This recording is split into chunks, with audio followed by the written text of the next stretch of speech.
She guided me onto my back and pulled the bottom of my briefs, and I pushed them over my knees and my feet, and I was completely naked and not hard at all. How's it going, guys? David Medina here. Make sure you like and subscribe to the channel. Follow me at David Medina PDX across all social media.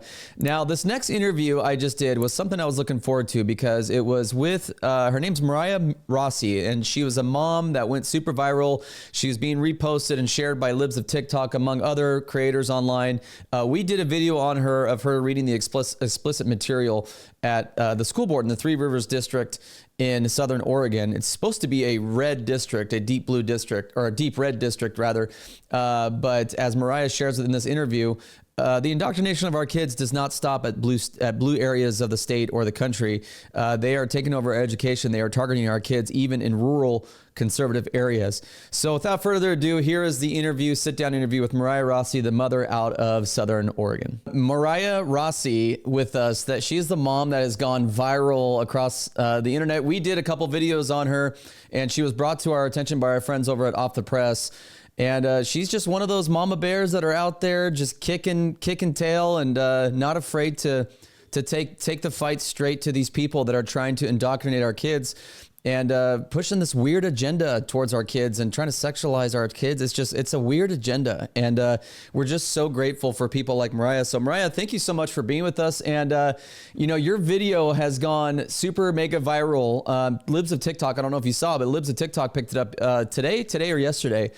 And it's just making its rounds. So you are an online sensation right now, and for all the right reasons. Obviously, the subject matter is you know, we wish we could be talking about something else, but it's good when this kind of stuff there's light being shed on it, because if it wasn't for parents like you, a lot of parents, we wouldn't know about this stuff because our kids would never, you know, I made the point earlier, our kids are not good at sharing uncomfortable stuff with us. So they usually just sweep it under the rug. So we need people like you standing up. So thank you for joining us. When you were, for those of you that haven't seen Mariah's clip, here it is real quick. She guided me onto my back and pulled the bottom of my briefs, and I pushed them over my knees and my feet, and I was completely naked and not hard at all. She straddled me and pulled me on top, pulled her top off, and her breasts flopped out, and I heard them more than I saw them. So Mariah, what made you decide to do this? Was this your first time doing this? And if not, what made you decide to, like, enough's enough, I got to get up and read this? Because I know it was probably uncomfortable for you to read, correct? Not too bad. I didn't realize it was going to go viral. It's the first time that I've ever read from one of the books. I've been attending school board meetings for the past year and a half, maybe 2 years, and pretty much speaking my mind at every meeting, trying to push the district in a more conservative, parent-friendly direction. Yeah. And just, you know, these were books that we tried to go through the process and challenge, although I'm still appealing it. It's not a final ruling yet. But the committee from the school did come back and say they weren't removing it. So I thought it was time to show the world what it is that is actually in our school libraries. Yeah, and I had so many parents messaging me and saying, she is awesome. You need to find this girl. You need to, like, talk to her. You've inspired so many parents out there. We've seen parents across the nation do this, but when it's at home and it's by someone, you were so unapologetic, you were so brave, and you weren't afraid to just be like, this is what is being pushed. How old are your kids? Do you have kids that go to school in that district? How old are your kids? Well, my oldest is 24, and then my youngest is a senior this year. He's 17. So yeah, almost graduated now. Yeah, but, you know, still, I even said that these books are inappropriate even for high school. I think the conversation needs to be between parents first. You know, but this book was, I think what your issue was, from what I've heard, is that they were recommending it all the way down to 13-year-olds. So this could have been in the middle schools as well. Is that correct? It's, as far as I know, it's only in one high school right now. There are some books in one of the middle schools that are concerning, but I haven't checked that one, and I'm not sure which ones are in it. Well, it says in the recommended reading that it's 13 plus. So, I mean, it wouldn't surprise me. I mean, they have other books that we've already seen in elementary schools even that are inappropriate, that have been exposed. So when you live in Grants Pass, correct? Yeah, outside of Grants Pass in the rural part of Josephine County. Now that's usually known to be, when we think of us Portlander area people, when we think of down there in Grants Pass in that area, we think that it's like a deep red, kind of deep conservative. And so that was really surprising to hear that this came out of that school district. Why is that? Why did they allow this book in there? And why aren't there more parents standing up, or are there? I don't know.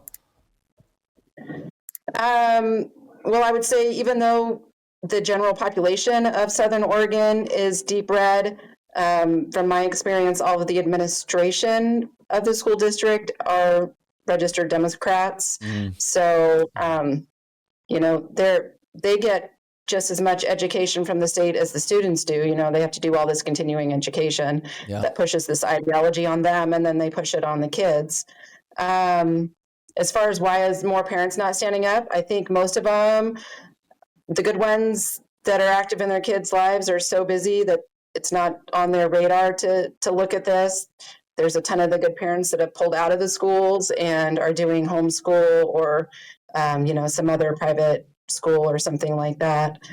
So again, it's just not on their radar. It's kind of out of sight, out of mind. And, during COVID, I kind of woke up and decided that it was my responsibility to start knowing what was going on. And it just kind of snowballed from there. I love that. Kind of like you kind of feel like it's a little bit of a calling. Are you Christian? I am. And yes, I very much feel called to this very strongly. That's awesome. I love hearing that because, I love when anybody fights for this kind of stuff, but when it's a Christian, it just hits different. I'm a Christian. We're a Christian company here. And whenever we hear that Christians are on the front lines fighting this, it just makes us even, because you're fighting from the right angle and you're being called to this by the Lord. And that's amazing. That's amazing. And I applaud you, and you have inspired so many, and I hope you keep going. What's one last message you want to just say to parents out there? Maybe one inspiring message, maybe one call to action. Let us know how we can follow you or follow what you're doing. Well, I would just say for all parents, it's time to wake up and get involved. It didn't get this bad by accident. It got this bad because we were not paying attention and we allowed it to happen. So, I started by just going to my school board meetings once a month, 2 hours a month. And even if you just go and listen, at least they know people are watching what they're doing and there will be some accountability. So I would highly encourage anyone, not just parents. It's your tax dollars that are buying all these books as well, to go and, shine some light on what's going on in our schools so that we can make our schools great again. Absolutely. And I think that it's even more concerning when it's in an area like the Grants Pass, like a deep blue Southern Oregon. And even then, the indoctrination of our kids is not out of reach with these, these far radical leftist people that have taken over our school system, that are not stopping at just urban areas or stopping at Democrat strongholds. They are permeating the conservative areas, and we need to be vigilant, parents. And I hope that this story is further proof of that you need to wake up. We all need to wake up. We need to understand what's in our schools. My friend Heidi St. John, if you're not following her, go give her a follow. She has some great school activism. She does some great content with schooling. She's a homeschool mom. And she has her own learning center up in Vancouver. She's a great person to reach out to. But Mariah Rossi, thank you so much. And thank you for standing up for good and being brave. It's not an easy thing. Even with the current political climate, with the Trump victory and everything, it's still not easy, and especially in states like ours. And I hope that, if anything, this encourages more parents to get behind you down there. So thank you so much. And thanks for joining us, and good luck down there. Thank you. Thank you very much.